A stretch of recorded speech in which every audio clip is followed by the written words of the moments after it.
Hello and welcome back to week 11 video lecture for day 2 and reviewing annotations once again, because that's going to be the second assignment for the week.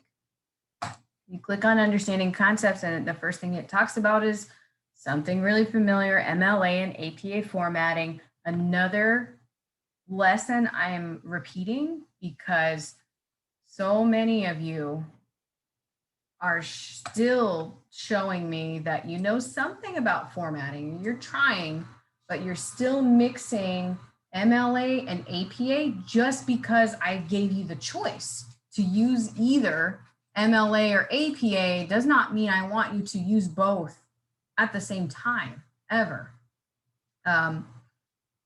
It's almost as if you walked into the room with two hats on. I don't know, you can do it, but it looks a little funny.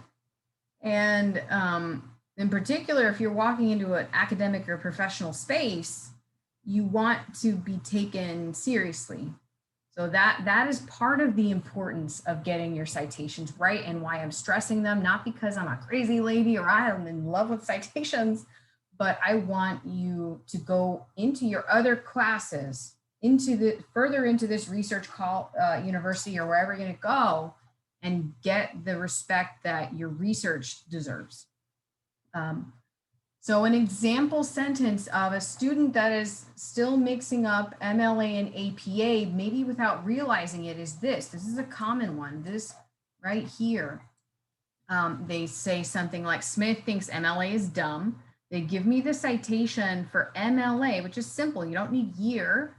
And if it's an online source, you can give me the paragraph number, but para is not MLA. AP or MLA only requires the PAR dot and then the paragraph number. Para is if this was for MLA,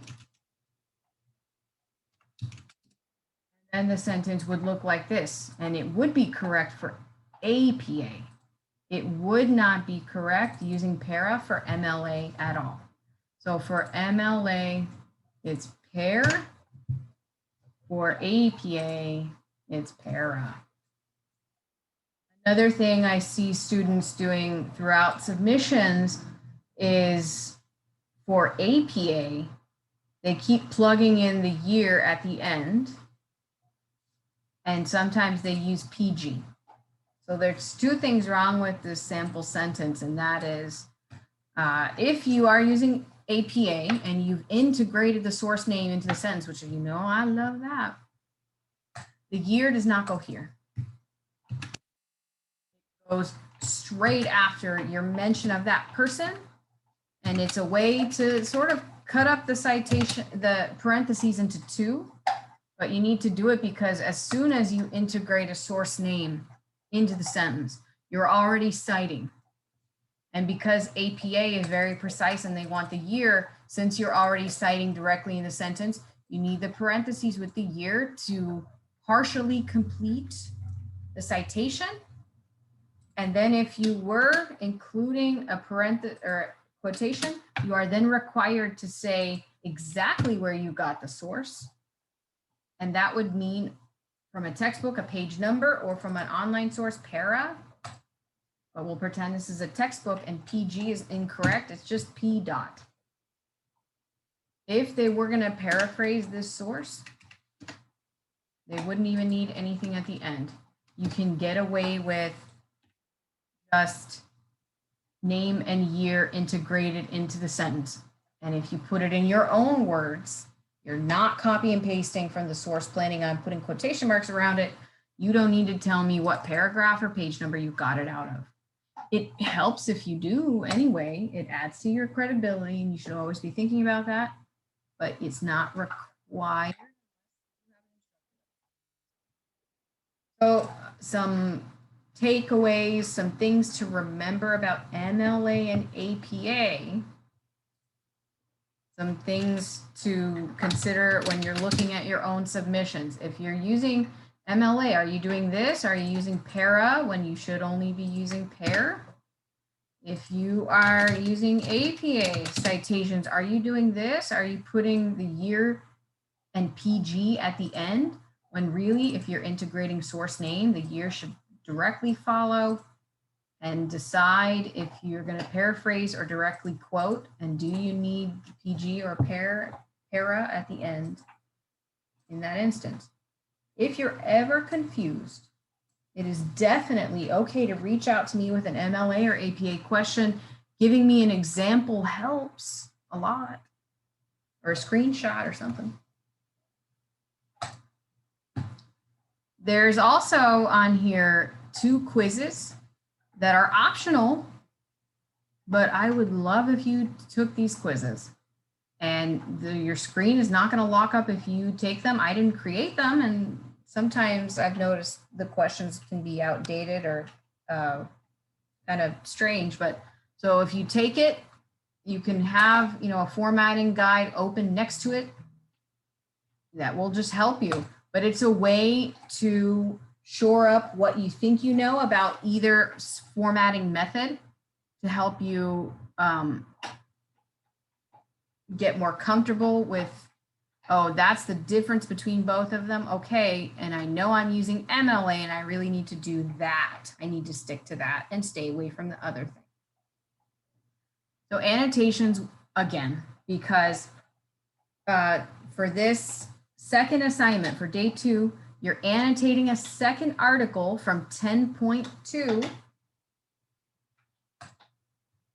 You're doing the same template that I showed you in the last video lecture, because you're taking a article that you've already kind of scanned, read, and maybe you have this first sentence, you can copy and paste it, but you need to fill in the rest. And in particular, for this second assignment, you really, really need to try to add. I have too many things open here. Not just thinking about how it could connect to really anything in general or another argument that's floating around out there. Now you're going to connect this source to the last article that you annotated. How do they connect? If they don't, how does it connect to another article that you annotated from 10.2 would suffice? And then for the password for this day 2 lecture, it's this. So I have a cat named Cricket, if you're curious. And from that last video lecture, my dog's name is Mad-Eye Moody. And that's why I chose those random, seemingly random passwords. Anyway, don't forget to enter that password in so that your day 2 assignment, you'll get all the points needed for that. And this is the template you're going to be using for that day 2 assignment. And knowing that after you have completed, oh, my thing doesn't want to click. You're completing a portion of your draft essentially by annotating these 2 articles. You're potentially filling out one section of your literature review. And I can tell from what this student did that they used the templates and that they were thinking about synthesis, and they were thinking about how these sources led into each other. And that's the skill that you're building with these assignments. When you go to analyzing another article, it looks almost exactly like the last assignment in terms of write 2 paragraphs based on the reading, but I want you to write the 2 paragraphs based on that template. So don't forget that template. And to, I'm looking everywhere.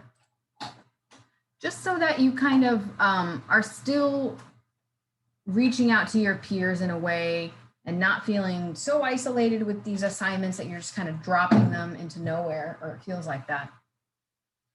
You're replying to this forum with your 8-sentence annotation. And then you're gonna turn it in by March 27th. And then you're gonna return within 3 days by March 30th to reply to at least 2 members of your P1 group. So you're gonna click on people if you don't remember who that group is. You're gonna go to project groups. You're gonna see who is in your group and choose 2 people from there. And you're gonna look for their names. You can press Control Find, type in their name, and you'll find their post, hit reply, and you're gonna leave them 2 comments about their 8-sentence annotation with these kinds of suggestions in mind, similar to our peer review forums, but a little mini peer review forum. And then you're gonna type in somebody else's name, find their thing, and you're gonna give 2 comments. So for a total of 4 comments, but only for 2 people from your P1, your Project 1 group.